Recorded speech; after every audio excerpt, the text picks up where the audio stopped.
चलिए आगे बढ़ेंगे। अब बात करेंगे हरियाणा विधानसभा चुनाव की।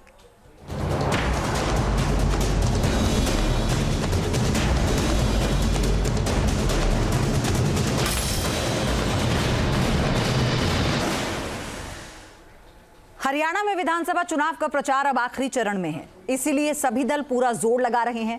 5 अक्टूबर को होने वाले मतदान से पहले बीजेपी और कांग्रेस अपने अपने मुद्दे जनता तक पहुंचाने की कवायद में जुटे हैं।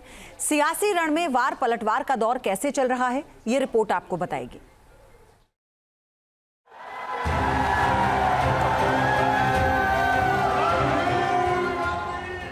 हरियाणा का चुनावी रण जीतने की कवायद तमाम राजनीतिक दल कर रहे हैं। मतदान से पहले रैलियों के जरिए सियासी घमासान छिड़ा है। महिलाओं का आशीर्वाद मुझ पर है, देश को मोदी पर भरोसा है। हरियाणा की सभी 90 सीटों पर 5 अक्टूबर को वोटिंग होनी है, यानी प्रचार के लिए बहुत ज्यादा दिन नहीं है।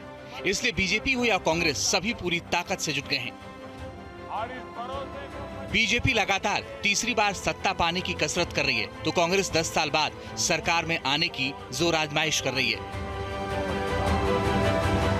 कई दिनों तक गुटबाजी और नाराजगी की खबरों के बाद कांग्रेस अब एकजुट दिखने की कोशिश में है। पार्टी की सीनियर लीडर और सांसद कुमारी शैलजा ने भी तमाम मतभेद और मनभेद दूर करने का दावा किया है। साथ ही आलाकमान पर अपना भरोसा जताया है। बीजेपी जो मुद्दा उठा रही थी, खासतौर पे कह रही थी कि एकजुटता नहीं है, तो मान लिया जाए करनाल की धरती से एकजुटता का मैसेज आप लोगों ने दे दिया है। देखो, बात एकजुटता ऐसे कोई स्टेज वाली बात नहीं होती। कांग्रेस पार्टी मिलकर चुनाव लड़ रही है। जमीन पर काम करना है, जमीन पर काम कर रहे हैं। मैं पूछूंगा कि मुख्यमंत्री बनने की इच्छा आप रखती हैं कि नहीं रखती हैं? क्या हंस रही है, कोई जवाब देना चाहती है? देखो, इसका जवाब वही है, मेरा स्टैंडर्ड जवाब कि हाईकमान तय करेगा चुनाव के बाद। वोटिंग से पहले कांग्रेस ने एकजुट होने की कोशिश की है, ताकि चुनाव में नतीजे बेहतर आ सकें।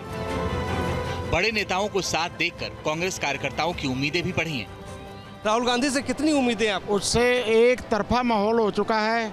हरियाणा और करनाल से सबसे ज़्यादा करनाल से ही युवा अमेरिका गए हुए हैं। उन्हीं को इसी बात का संदेश दिया है भी आपको किसी, आपके परिवार को, आपके बच्चों को किसी तरह की भी तकलीफ नहीं होगी, ये हम विश्वास दिलाते हैं। लेकिन ये तो एक बड़ा मुद्दा है, लेकिन दूसरा एक बड़ा मुद्दा है कि भूपेंद्र सिंह हुड्डा और शैलजा एक साथ एक मंच पे दिखाई दिए, तो क्या माना जाए कि अब कोई लड़ाई नहीं है, कोई अब अंदर संग्राम नहीं है? पहले भी नहीं था जी, पहले भी नहीं था। ये हमने बीजेपी वाले लोगों ने और हम लोगों ने एक दूसरे के बीच में विचार विमर्श करके ये इन्होंने ही पैदा किए हुए थे, लेकिन था नहीं कुछ भी। कोई लड़ाई नहीं है माना जाए हुड्डा और शैलजा में? नहीं जी, सब एकजुट हैं और हरियाणा में कांग्रेस की पूरी लहर चल रही है। यहाँ पे मुद्दे क्या है करनाल के अंदर? मुद्दे तो पूरे हरियाणा के ही मुद्दे हैं। कांग्रेस पार्टी जो भी बीजेपी सरकार के मुद्दे हैं, जैसे बेरोजगारी का मुद्दा, महंगाई का मुद्दा, किसानों के मतलब उसके MSP का मुद्दा, वो सभी मुद्दे पूरे हरियाणा के वही मुद्दे करनाल में हैं। जैसा कि आज राहुल गांधी जी ने भाषण में दिया कि आज जो हरियाणा जो है महंगाई, बेरोजगारी और इससे तरसा है, हर आदमी चाहे किसी भी वर्ग का है वो बहुत परेशान है। और इस समय जो कांग्रेस की जो लहर चली हुई है और पूर्ण बहुमत की कांग्रेस की सरकार बनेगी। पहलवान बेटियों के साथ जो हुआ उनको अब तक न्याय नहीं मिला। कांग्रेस हरियाणा की सत्ता से 2014 से ही बाहर है, लिहाजा इस बार कोई कोर कसर नहीं छोड़ने का दावा किया जा रहा है। अलग अलग मुद्दों के सहारे जमीन तैयार की जा रही है और तमाम नेता जनता के बीच पहुंच रहे हैं। करनाल में क्या मुद्दे हैं? मैं अगर मुद्दों की बात करें तो करनाल बहुत हैं, क्योंकि यहाँ से मुख्यमंत्री रहे, एक नहीं 2 मुख्यमंत्री रहे। आज के दिन केंद्र में मंत्री हैं, सीनियर मंत्री हैं, तो उन्होंने करनाल के उद्धार के लिए, उत्थान के लिए कुछ किया नहीं, और उसका नतीजा आप इन चुनावों में देख लेंगे। और जो वर्तमान के मुख्यमंत्री रहे, इनके जिन्हें बदला, उन्हें भी अपनी सीट बदलनी पड़ी, कहीं ना कहीं कमजोरी नजर आई। में आए क्षेत्र के वासियों का हरियाणा के चुनाव को जीतने के लिए बीजेपी ने भी पूरी बिसात बिछाई है। पीएम मोदी, गृह मंत्री अमित शाह समेत सभी बड़े नेता लगातार रैलियां कर रहे हैं।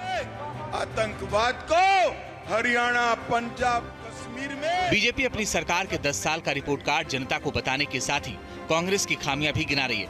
प्रधानमंत्री मोदी के निशाने पर भी कांग्रेस ही है। याद कीजिए, 10 साल पहले जब यहां कांग्रेस की सरकार थी तब क्या होता था। आज जो नए वोटर है ना, 18 साल 20 साल के, उन्हें तो पता तक नहीं होगा कि 10 साल पहले हरियाणा को कैसे लूटा गया था। तब हरियाणा में किसानों की जमीन को जम करके लूटा गया। कांग्रेस ने हरियाणा को दलालों और दामादों के हवाले कर दिया था। हरियाणा में चुनावी मुकाबला बेहद दिलचस्प है। जीत के दावे सभी दल कर रहे हैं, मगर कामयाबी किसे मिलेगी यह हरियाणा के मतदाताओं को तय करना है। 5 अक्टूबर को जनता सभी उम्मीदवारों की किस्मत ईवीएम में कैद कर देगी और 8 अक्टूबर को फैसला पूरे देश के सामने होगा। इतने उत्साह से भरे हुए टीम न्यूज़ नेशन। लोगों को देख करके